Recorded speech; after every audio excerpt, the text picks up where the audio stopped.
Duban. Oui, messieurs, malandro Duban. C'est pas comme ça, oui, pas les Français. Hey, what's up everyone? Jerry from StogieReview.com. I'll give everybody a minute to acclimate themselves to the freshly shaved and smooth face of the great torpedo. Every now and then, maybe once a year, I like to shave it all off and start fresh, much to the laughter of my wife, who says I just look like a giant penis now. But hey, I guess there could be worse things in life to look like. Maybe. I don't know. Anyways, here with the review of the relatively new Partagas 1845 from our good friends over at General Cigars. And I say good friends because they are my good friends, but they didn't send me any of these to sample ahead of time, so I had to wait for these to actually hit shelves and buy them myself. So the horror.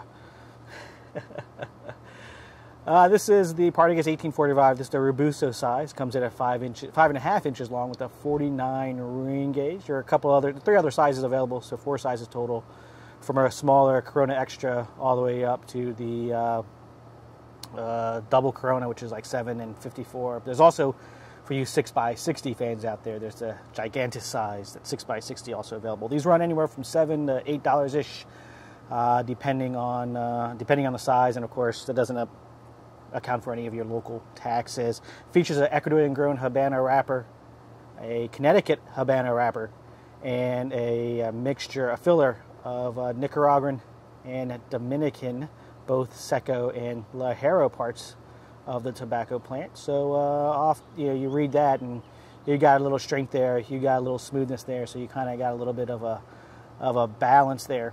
Want you to know. Anyways, Partagas 1845. I've spoken a lot of these lately. Mixed reviews from people I talked to, but I got an interesting story to tell you about someone who at first didn't like it, but now loves them. So stay tuned. All right, a few puffs into my Partagas 1845, and things off to a pretty good start here. No problems on the burn, no problems on the draw here. You're immediately greeted with a really bold tobacco taste, a little bit of a sweetness there to kind of keep it in balance. Just really nice, a really nice, sweet, natural tobacco flavor here. Like I said, no problems on the burn, no problems on the draw. Really nice aroma coming off it, kind of exotic incense type aroma, but not off-putting at all. I'm really enjoying it. I really like it. But off to a great start. You know, the one thing you saw when this was released, when you saw pictures of it on halfwheel.com or Cigar Aficionado or the other sites who do press releases, you noticed the box. The box is a beautiful looking box, and it was pretty cool to see. It's nice to see General kind of update their look, update the feel of their cigars instead of kind of getting lost in the shuffle on the shelves there without anything to really stand out and pop on the shelves. So the box really pops. It's really cool. The glass cover slides off. You pop it underneath and it sits on the shelf. So it's pretty cool. This is a cigar that Benji Menendez, if you remember our evening with Benji Menendez over at W. Curtis Draper, he was heavily involved in, from what I understand. So I've been smoking a lot of them and haven't been disappointed at all with them. So I'm going to sit back, enjoy my Partagas 1845, and I'll check back in with you. Use your words in a few. All right, further along here on my Partagas 1845, the Robusto size, no problems here construction-wise. It's burning great, no problems on the draw, no problems on the burn, no touch-ups, no relights. So flawless construction. Flavor profile-wise, things are continuing to go very nicely. You got that sweet, natural tobacco flavor still being the predominant flavor. A little bit of a creamy and woodsy factors coming into play, and a sprinkling of spicy notes here and there. But none of those flavors are really competing for attention. They're all kind of complementing each other and coming into play and gelling together to make a really nice, balanced flavor profile here.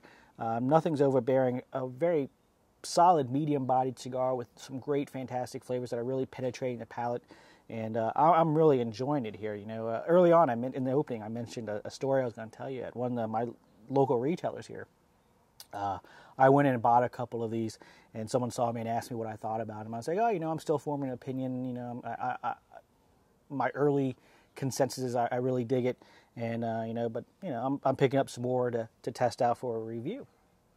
And he said, I had it and didn't really like it, didn't care for it. General just F's up everything. I don't really like anything General makes anymore, blah, blah, blah. So I sat down and started smoking. He was like, oh, hey, maybe you could recommend a cigar for me, right? So I was like, yeah, maybe I will. So, he was like, well, don't tell me what it is. Just surprise me. So I went into the humidor and I picked up a Partagas 1845 Robusto size. And I took the band off. I went and paid for it and took the band off and gave it to him. And we were smoking it together. And he was like, dude, man, this is the greatest cigar ever. So it's kind of funny. And I told him what it was. He was like, oh, man. And he looked embarrassed. And he went inside and ended up buying a box of Robustos. But it was kind of funny how just the name or the band on it, puts people off or makes people have these preconceived notions about the cigar, and things like that. But, a convert, and every time I run into him now, he talks about it and says what a great cigar it is, and he's still smoking them. So anyways, I'm going to continue on my Partagas 1845 here and check back with you when I pass about the halfway point. So stay tuned. Please, we could use the page views. All right, a little past the halfway point, I guess, around the halfway point here, my Partagas 1845, the Robusto size, and things continue to go impressively well here. No problems on the burn, no problems on the draw, no relights. So that perfect construction continues on. Flavor profile-wise, still going strong with that sweet, natural tobacco taste, that woodsiness, that creaminess of more made themselves known, more intertwined with that sweet woodsiness. Still a sprinkling of spiciness to kind of keep things interesting, to kind of keep things spicy. No. So things are going great there on the flavor profile side here. I think if this cigar had been around for at least a year, 6 months to a year maybe, I think it probably would have made my list for those the top 7 everyday cigars I just did. I think they're fabulous. I really can't get enough of them. It's a versatile smoke. It's a versatile cigar. It's one of the cigars that'll make a great first cigar of the day. It's one of those cigars that has enough complexity and enough strength to be the last cigar of the day after that steak dinner. Trust me, I've had a few. And I think it's just a really versatile, very balanced cigar that can just be enjoyed anytime, any day. Honestly, at a price point that's just amazing. I mean, just lots of flavors in that solid medium body, medium strength area. That's just a very comfortable, safe place to be. And really gives you a great balance of strength, great balance of flavor, and I think the Partagas. I got a soft spot for Partagas. Sorry, Team CAO, this might supplant the La Traviata as my everyday go-to cigar, but I got a little soft spot for the Partagas name. Many of you, if you've been with us for the past 6 years here at StowUview.com, you probably found us by one of the first video reviews I ever did on the Partagas Black 6 years ago. And which is kind of funny to go back and watch. I did it earlier and see the bed in the background. It's kind of funny shit. Anyways, with a little webcam. But I got a soft spot for the Partagas, and the Partagas Black. For what you get, it was. I remember it being a lot more affordable than it is now. So I don't really smoke it as much because I look at it like, $9 for a Partagas Black. I can smoke something else that's a little more current, a little more, exciting to smoke. Not that the Partagas Black is still a great cigar. It's just when you compare that price tag to something else, it doesn't really, jump at me as one of the cigars I really want to smoke anymore. But Partagas 1845 is one of those cigars I'm very excited about. Like I said, might overcome my fascination with the La Traviata line. So anyways, I'm going to continue to smoke my Partagas 1845 and come back and sign off with you in a little bit. All right, coming to the tail end here, my Partagas 1845 Robusto. I'm not one of them crazy fuckers who sticks a toothpick in his stuff and all that other stuff to get every speck, to smoke every speck of tobacco there is. So this is pretty much as far as I'm gonna go, which is a great sign that I thoroughly enjoyed the Partagas 1845. Throughout the cigar, no problems on the burn, no problems on draw, no touch-ups, no relights.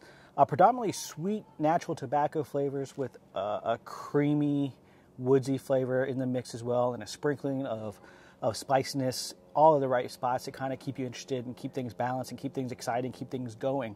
Like I said in the earlier segment, a very versatile cigar, very well balanced. Could be your first cigar of the day or the last cigar of the day, and it's going to treat you very, very well. I will say, for size-wise, to stay with the Robusto size, or even I was really impressed with how the 6x6, the Gigantus size, performed. I thoroughly enjoyed both of those sizes very well. They performed very well.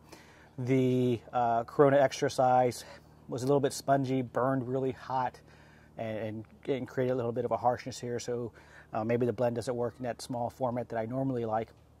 And I was really disappointed with the double Corona size as well. No matter what source I went to buy these and try these, a lot of them had a very tight draw. I even had a couple that were completely plugged that I didn't get to enjoy.